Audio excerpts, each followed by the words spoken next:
Well, before I get started, put your hand up if you are in the corporate world, but maybe thinking about taking a shift to creating something of your own. Yeah? There's 0 hands. Great. But hopefully you'll find this interesting. But put your hand up if you have your own company. That's why. You all guys are already all founders. Well, hopefully you can connect with some of these stories and even use some of it for your inspiration. But today, as we mentioned, we'll be exploring the journey from corporate to founder and what it takes to build a brand that truly matters. So I'll be asking 2 questions to all our guests with a quick fire round. If we're good on time, I'll throw in a third curveball question. But we'll get started. So I think I'll just go with Dr. Sanjay right here. What was a moment that made you realize you were truly on the right path in creating the shift? Interesting question, because as you see, I'm one of the vintage person on the panel. No, come on. 3 decades in the corporate world. Worked across geographies, multiple countries, worked in Indian large group, global MNCs. What happens to you when you are in corporate world for that long? You build a very strong safety net around you. You virtually get cocooned around yourself. And to break that cocoon is a big challenge. If you're an entrepreneur to start with, it's great. But coming from corporate to become founder is a little difficult walk.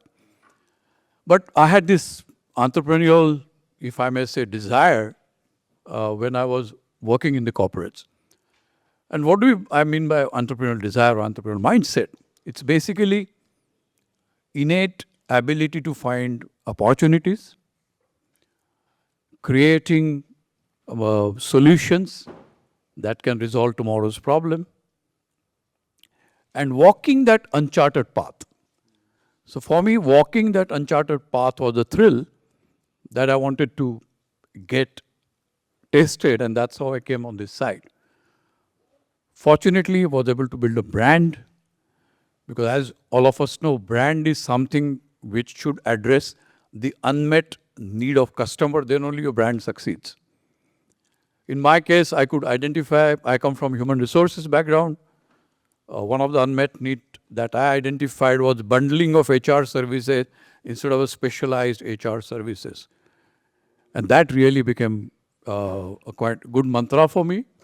We did well.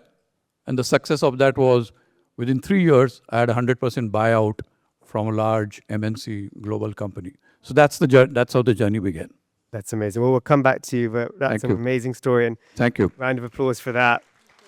I also like to think entrepreneurs are like explorers, and we go to these uncharted territories, and we should bring back our exploring kind of curiosity. So it's great to hear that. So, Dr. Diana Richardson, I would love to know the moment, and maybe a specific moment, that you decided to say, yeah, that's when I'm shifting to be a founder. I've actually always wanted to be an entrepreneur. And I had my first job when I was 9. I worked in a hair salon.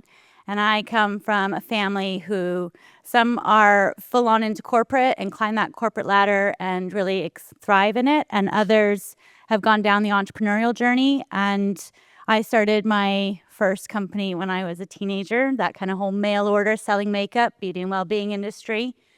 And my dad was like, you need to get a formal education. So I did. But with that, I learned a lot of other things, because while I was at university, I worked for corporations. I worked for 5-star hotels. I worked in spas. I even worked at McDonald's because I wanted to learn the process of how they do something and how it's simplicity that you can scale with. So I've learned a lot along the way. But I set up my first company when I was about 21 and have never looked back, and it's been brilliant. So I didn't ever do the major shift, but I didn't always have the confidence to just set up on my own and be my own cheerleader. So I suppose that one defining moment was a horrific car accident on the M3, and I was flying for Virgin Atlantic at the time. And someone cut me up and I swerved. They carried on going. And I totaled my car and lorries stopped, like ER nurses stopped. Thankfully, nobody was injured and I walked out of it. And it was at that one turning point, I was like, that's it. I'm just going to work for myself. So we're going to just continue in the same vein, Arsella. I would love to know, similar to you, what was that shift? What was a shift for me was I worked in corporate America and we called it the system. So I was in the system for 4 years and we would have these Monday morning quarterback sections and I looked at the agenda. I just knew, oh, my name is filled on the agenda. Look at all these successes I've had. I applied to be the COO of the company and I said, they're going to announce it at this meeting. So I was all excited. I wore my best pinstripe suit and I was like ready for the announcement. I go to the meeting. We have the announcement and one of my white male colleagues took credit for a project that I had and they announced him as the COO. Because I was cool, calm, and collective, I smiled and clapped like everyone else, but I was hurting inside because I knew that was my promotion. So I had a talk with the CFO, and I said to the CFO, what happened? I thought I had this. I said, I saved you guys $8 million my first year. $150 million each consecutive years, and I just got you a $5 billion contract, and I'm not the COO? Wow. And he said to me, he said, Arsella, my dear, I know you do all the work. I know the strategy, the implementation, the innovation is you. He said, look around the room. None of these guys can do that. What was so striking to me when he said it to me, I realized I was the only woman and the only person of color in that company. They called it the system. And he said, why would you want to be the COO anyway? Because if you're the CEO, who's going to do the strategic implementation? Where are we going to get our innovation from? And I said, okay. And I knew right then I needed to stop asking permission to belong. And I said, I'm going to bet on myself. Well done. Oh, thank you for sharing that. And It's been who in this room has had a similar experience of being in a room where that exact thing has happened, right? And who has used it to inspire further change and not complain, but actually use it to fuel their own future? They're all women. And that, now give a round of applause for you. I worked at Dior in the head office for many years, and the same thing happened to me. And I said, I'm going to create a brand for my culture. And the first ever South Asian brand at Sephora I created after that moment, and that was pretty cool. So yeah, Wow. it's important. So thanks for sharing that, Zahra. I mean, you have created an incredible agency. I would love to know, what was that transition like, and when did you feel that transition was complete from your previous life, and is it still complete? That's a very good question. Thank you. So when I started my business, Sbeih, I was working full-time as an office manager. And this business was supposed to be a side income. But then we grew, and I started to realize this was the real deal. So I decided to quit my 9 to 5 and go all in. And if you think that that's where the transition happened, you are sadly mistaken, sir. Because as the work became demanding, I found myself working late nights, extra hours, weekends, and I got frustrated. And I complained to my business partner at the time, and I said, why am I doing this? Why do I have to work overtime? I'm exhausted and I need my personal time. And my business partner at the time said something along the lines of, Zahra, this is your baby. Who else is going to do it? And that made me realize that even though I quit my full-time job, I did not quit the employee mindset. So it was then that I realized that entrepreneurship doesn't include clocking off or waiting for the weekend or anything like that. It was when I started thinking like a founder, taking full ownership of my role and working on the business, not just in it. That is when the transition was complete. That is when I became a founder. It's very powerful. Thanks so much. So now we're going to build on the both all of your stories. So Dr. Sanjay, I'll go back to you. Sure. One thing that you do really well, which I'd love you to elaborate on, is balancing purpose with performance. How do you do it? Well, I think your defining moment or your go-to market or your, let's say, operating system has to be built on ethics and strong values. If that's not so, then everything you build around crumbles around.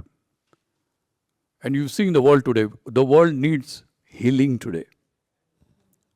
We are in a zone where we cannot afford anything which is, in a way, not connected with human beings. So when I began, and in terms of intangible in my own business, I was able to build authentic relationship with people.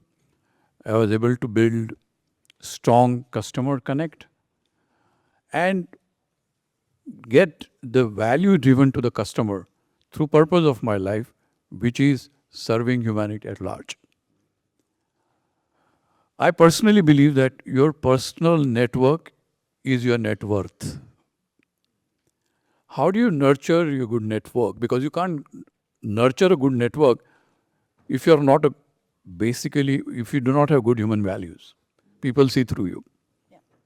And therefore, if you build a construct on good values, ethics, I think rest all fall in place. In my case, it fortunately helped me. So I was able to sell, as I said, to MNC. Then I ran that and I had a non-compete of 5 years.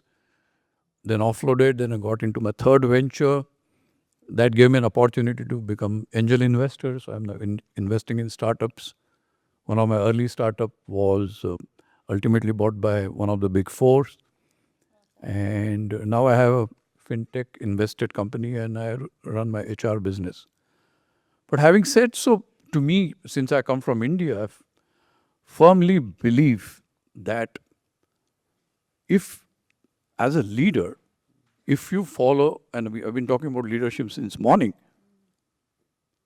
servant leadership as you go to market, built on 3 pillars which are universally true, and I'm saying that in Hindi and then translated into English. Satya, Seva and Prem. Truth, service, love and compassion. No business will ever crumble. No humanity will ever get sacrificed, and the world will be much, much better place to live. And we'll see less of human blood. I really thought 21st century, we are not going to see any human blood, but I think I was wrong. 20th century, we saw that more than enough. But as I said, you're always, you have to be optimistic through your window that you see the world. And I believe in good forces will come back and we'll be back in the world of empathy, compassion, and trust. Thank you. Thank you so much. I mean, Satya, Seva, Prem, those 3 words, if you can in Sanskrit and Hindi, keep them. It's very important to say them again.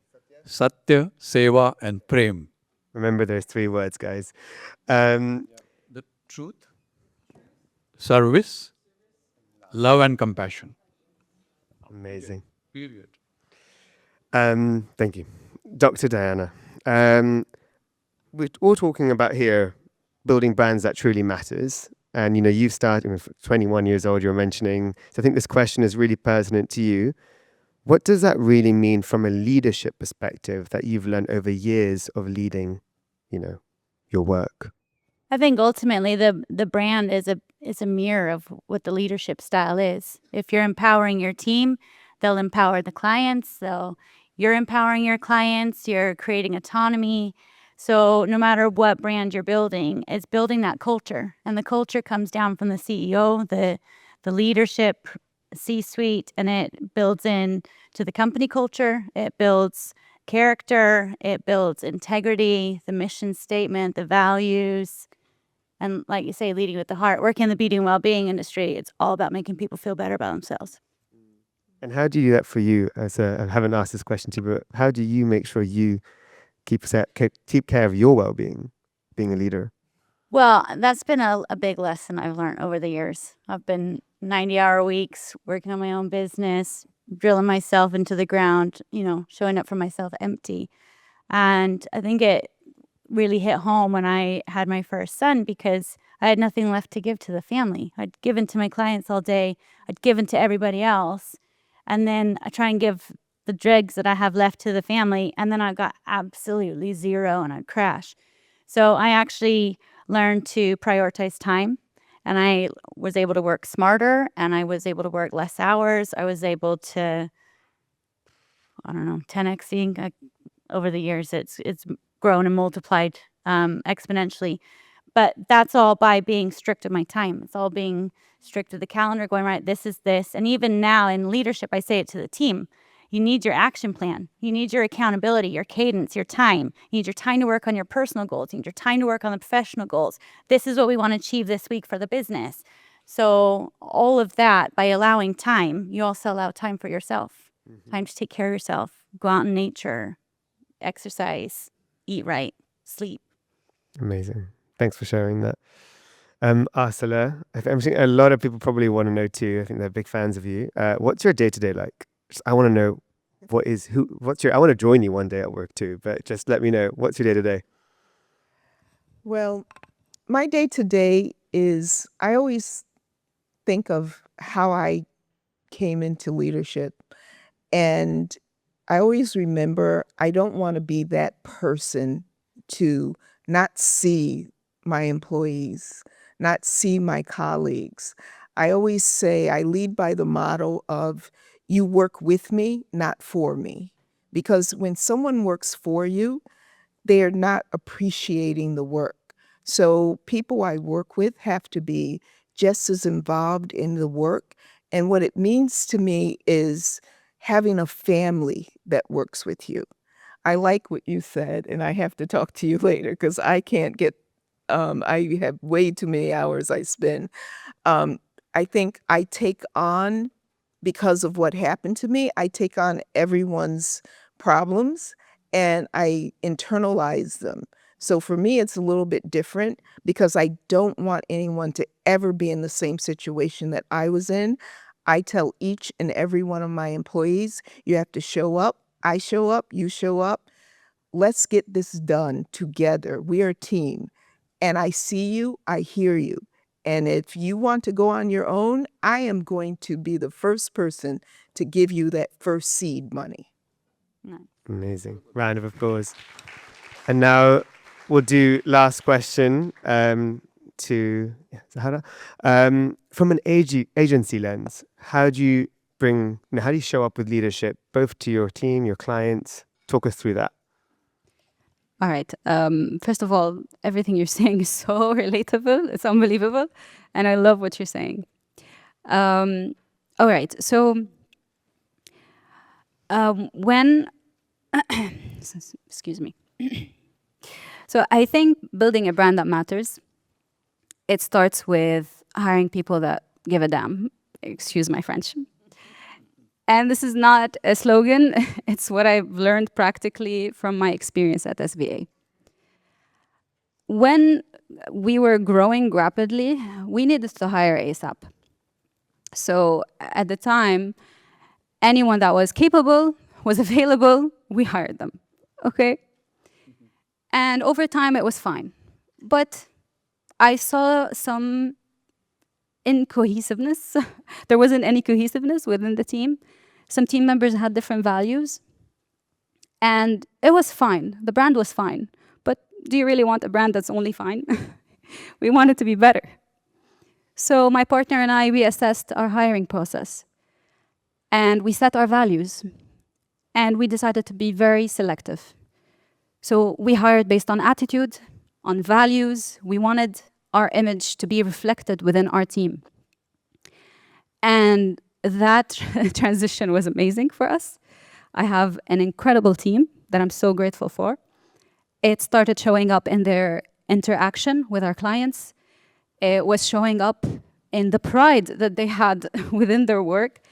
I have a team that act as if SVA is their business. And this is what every business owner really wants for themselves, right? So building a brand that matters is all about the team behind it. A company is not built on the founder alone. It's all about the being selective and hiring based on your values and your image and really caring about your reputation. And people who give a damn. And people who give a damn. On that note, thank you very much to this amazing